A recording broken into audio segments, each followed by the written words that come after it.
Hey cultivators, Aimee White with Worthy Written Words, and today we're going to be doing our Cultivate Kit in the Book of Mormon in Alma chapter 5 verses 6 through 13. Without prepping the page at all, we're going to use the distress ink from your kit. It's Vintage Photo from Tim Holtz, and using a craft mat, or if you don't have one of these, you could even use a paper plate as long as it's got a glossy film instead of a paper one.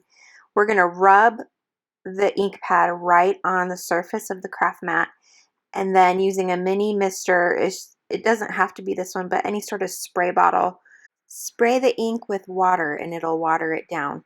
The more water you use, the lighter the ink will appear. And then using the ink blending tool, we're going to just kind of dab it onto the top and the side of the margins, but first you got to get a piece of scrap paper underneath. So we just dab it, and the majority of it's going to be covered up, so it's really kind of hard to mess it up. You just kind of want to make it darker on the edges and then thinner as it gets closer to the words.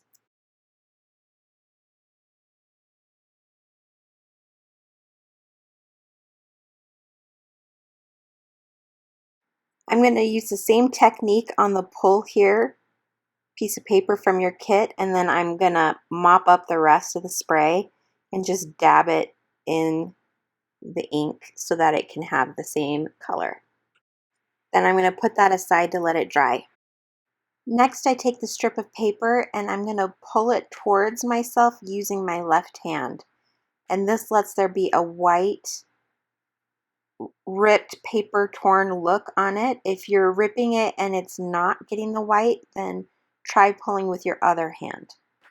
And you might have to rip it a few times to get it to be the right size, depending on what kind of book you're using and how big your margins are. So I'm just going to use a paper cutter and trim it so that it fits the size of my page, and I keep more and more off in order to get it to fit the size of my book.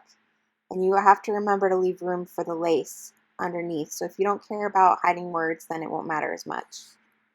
Next, you want to get the lace from your kit and cut it to be the size of your page as well. And we're going to just glue that on with the glue stick right to the page.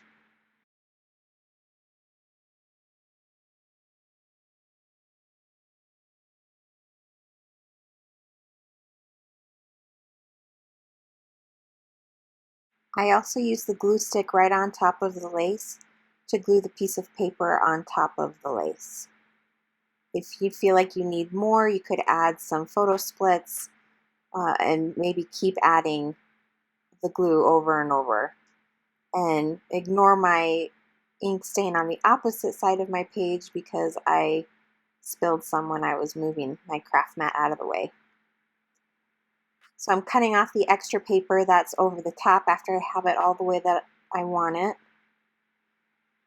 And then next, you get a doily from your kit and you cut it off-centered so that one side is bigger and the other side is littler. And you glue the big one on top and the littler one underneath that.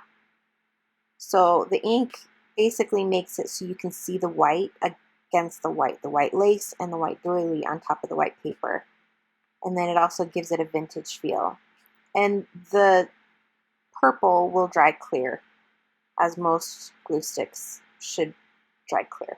Just make sure whatever glue stick you're using is acid free.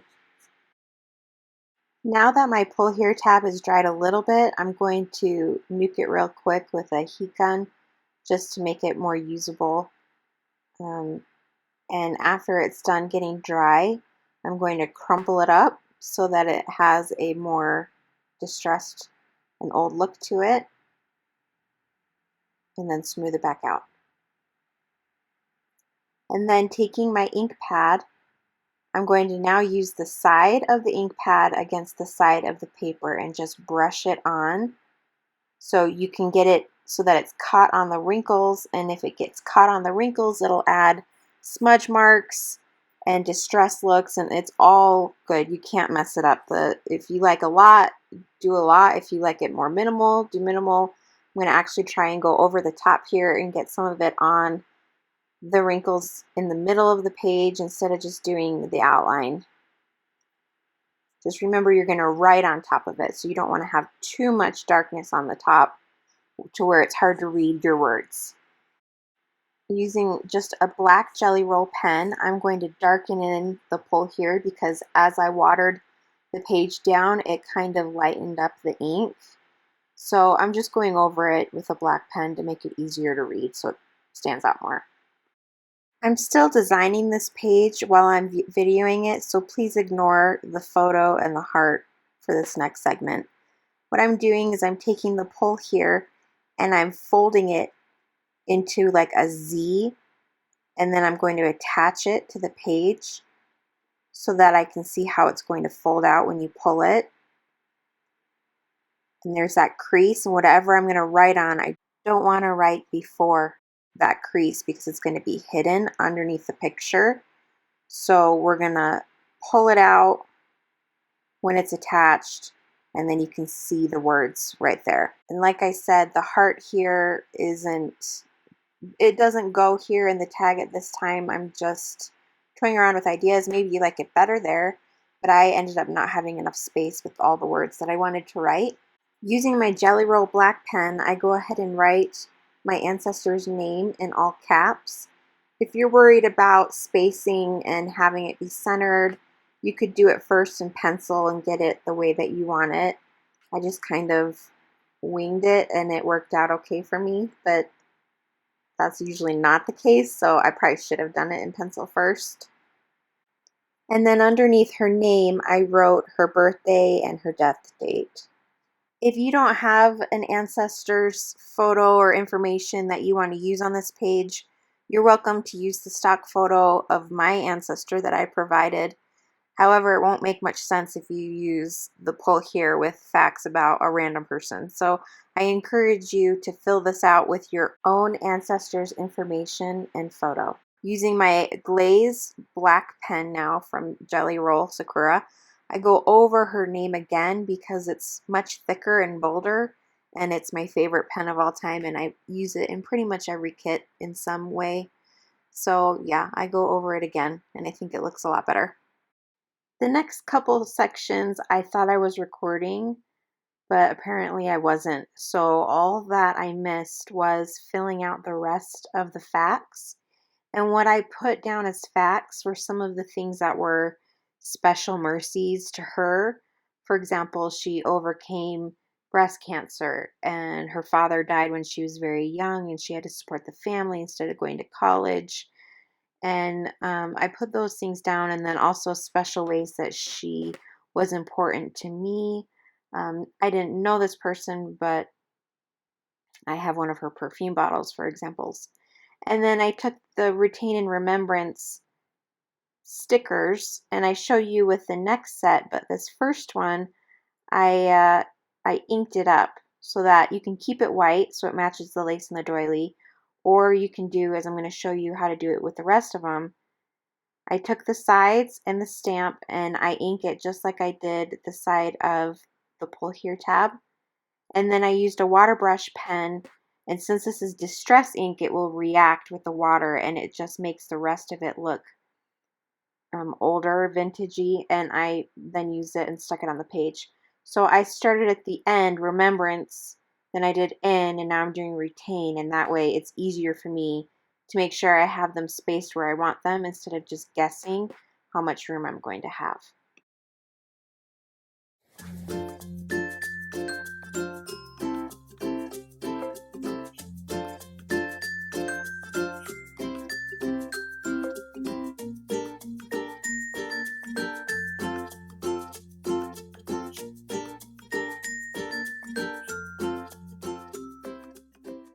Just like I did with the pull here sign, I'm just going over the letters to darken them up since they got a little lighter after they got wet with the ink.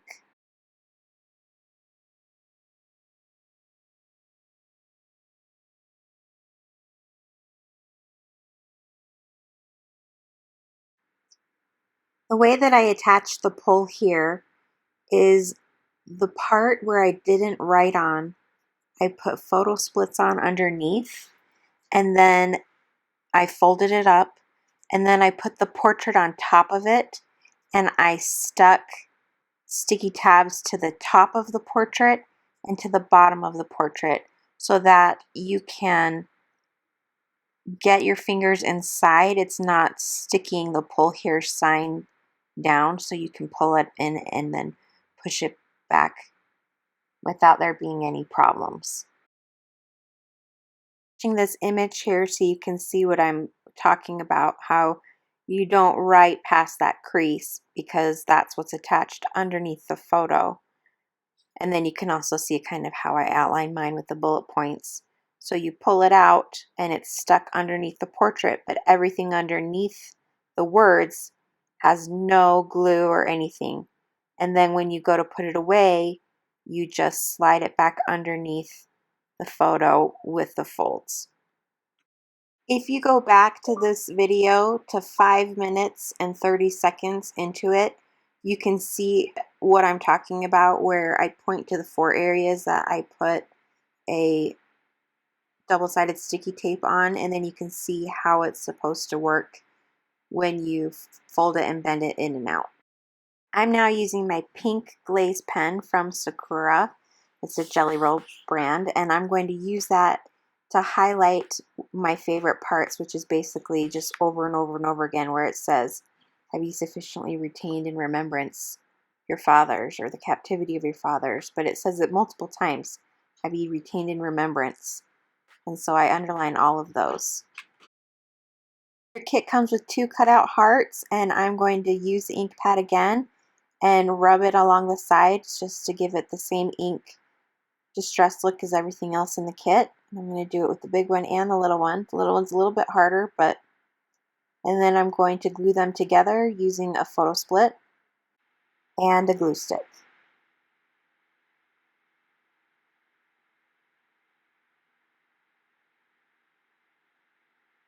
Then using the pearl stickers from your kit, I'm putting those on the hearts. I also had it on the photo earlier, but I decided I liked it better on the hearts and then having the hearts right there on the photo. You have more pearls in your kit than what I used here, so you could put them in other places throughout your layout, or save them for another day in another layout. And then last, we're going to add this sticker to the bottom of the page. It's a clear sticker, so it's okay if it goes over the words. You'll be able to read through it. And any hang off that you have, just cut off with a pair of scissors. That's it for this month's Cultivate kit. I hope that you had a great time putting this together, and be sure to subscribe so you can catch all of our videos and not miss out on anything. And we'll see you next time.